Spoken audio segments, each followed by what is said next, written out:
Hey guys, Inspector Q here at another home to do an inspection on. This is actually an insurance inspection, a 4-point inspection here. And I came across something that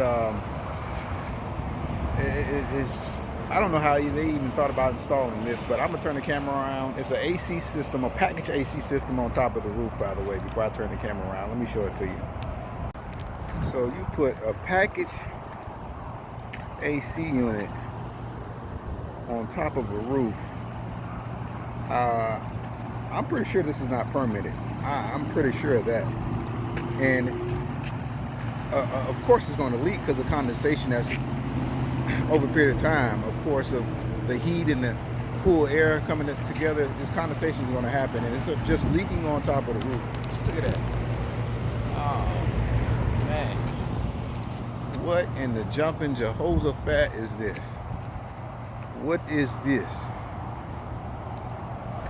I'm telling you, this is Fun Day Friday.